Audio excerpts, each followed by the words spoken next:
الأوجي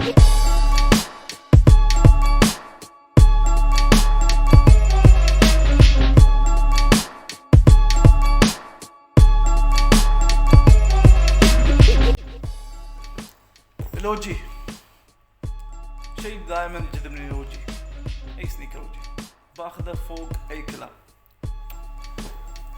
اوكي، بس ما بتقدر تنكر انه الكولاب له تأثير اقوى، انه عم بيعمل ضجة اكثر، الناس بدها اياه اكثر. يعني اكيد انتوا عرفتوا انه اليوم الحلقة عن الكولابس.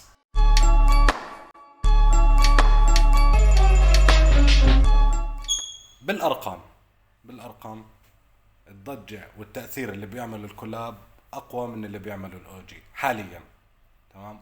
وغالبا كمان بسعر اعادة البيع بيكون اعلى. زين، بعدني بتقول لي شيء، بعدني باخذ اوجي. يعني حتى مش لازم الكلاب. شو الكلاب؟ شو القصة ورا الكلاب؟ هذا في قصة. شو قصة الكلاب؟ هسا اول كولاب صار هو كان النايكي هوراشي مع ستوسي. طبعا هو كولاب احنا بنحكي بين شركتين، مش بين شخص وشركة. بال2000 نايكي هوراشي مع ستوسي.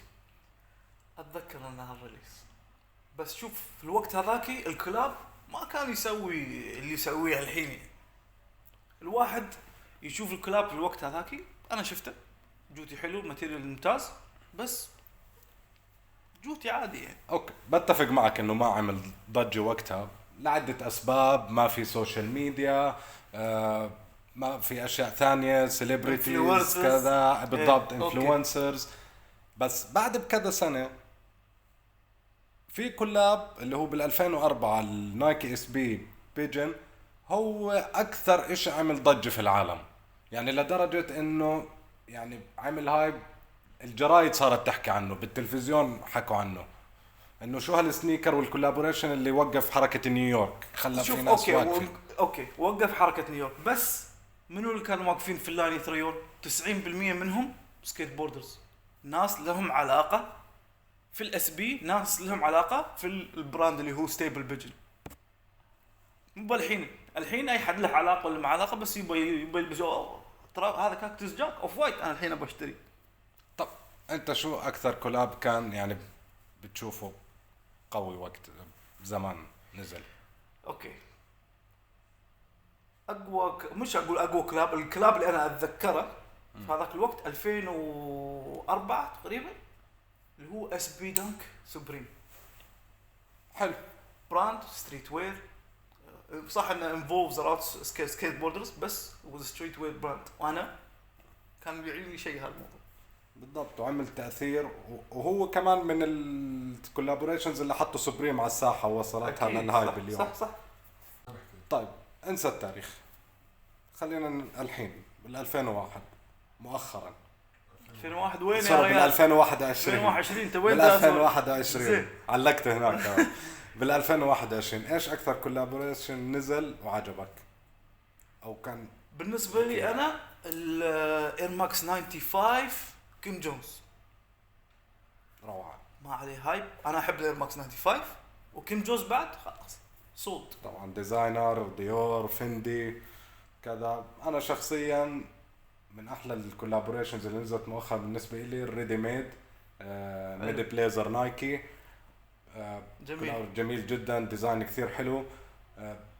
لما نزل، لما اعلنوا عنه ما عمل كثير ضجه، بس قبل ما ينزل بكم من يوم لبسوا ترافيس سكوت وضجه صارت فوق. يا اخي شوف، هذا انا اقول لك الحين، ما كان الكولابوريشن. شوف ترافيس سكوت هو اللي كان المشكله هنا. ترافيس سكوت ممكن يسوي اي شيء، يجيب تي شيرت، حبتين بطاط، شوي سمسم ورا هناك، وخلاص سولد وكل حد بيشتري.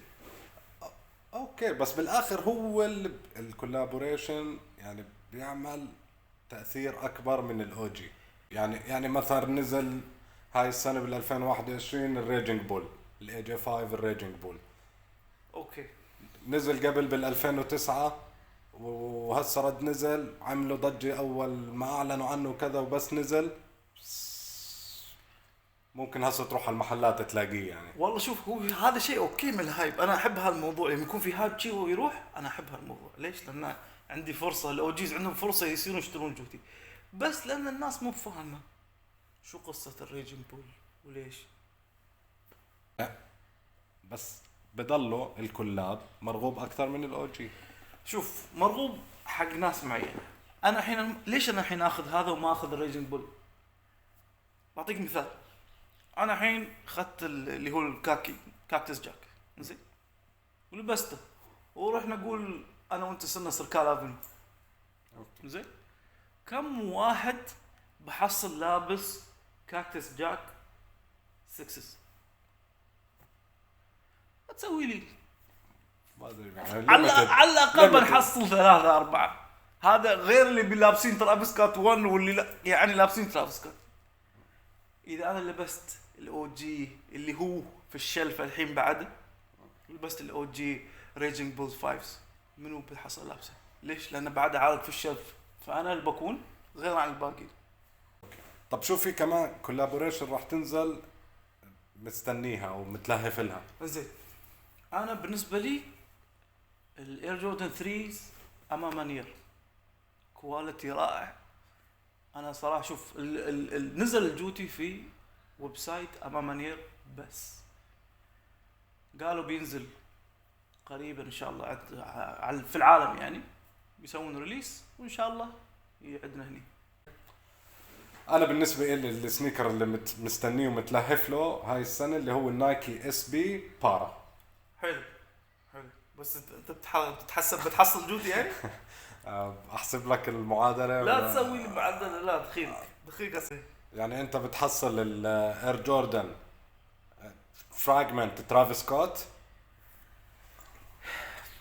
ما بي حتى اسجل حق الرافل، شوف يعني ليش مصعبين الوضع؟ نايكي جبمان، سووا اير جوردن 1، سووا نايكي او اير جوردن فراجمنت، بشتري الاثنين ما عندي اي مشكله. لازم تصعبون ترافيس سكوت وفراجمنت، بس ما بقى حق سوبريم بوكس لوجو بعد شي شويه، بيبسي بطاطا على الجنب زياده، ويلا خلاص. بسيطه. في كمان من الكولابوريشنز اللي راح تنزل هاي السنه ديور ساكاي، وصلنا معلومات عنه ان شاء الله، بس وصلنا معلومات اكثر راح نخبركم. في كمان النيو بالانس بيب، بس لا تنسوا شوف الساكاي ديور ما بيكون بس جوتي، بيكون كابسول كامل، بيكون فيه ثياب وبيكون فيه جوتي. بالضبط. وطبعا اي كولابوريشن كمان بتنزل بنخبركم عنها اكيد. بليز. هيك احنا وصلنا لنهايه الحلقه. فولو، لايك وكومنت بليز. كومنت اذا شيء عجبكم ولا شيء ما عجبكم قولوا لنا. بالضبط. وقبل ما ننهي الحلقه نبغى نقول لكم مثل ما تشوفون نحن هني نتكلم عن السنيكرز، جالسين مرتاحين، اهلنا بخير. نباكم تدعون حق اهلنا في فلسطين واي مكان ثاني، الناس المظلومين اللي في احوال صعبه، ادعوا لهم، ساعدوهم باي شكل ممكن، والله ينصرهم ان شاء الله. آمين.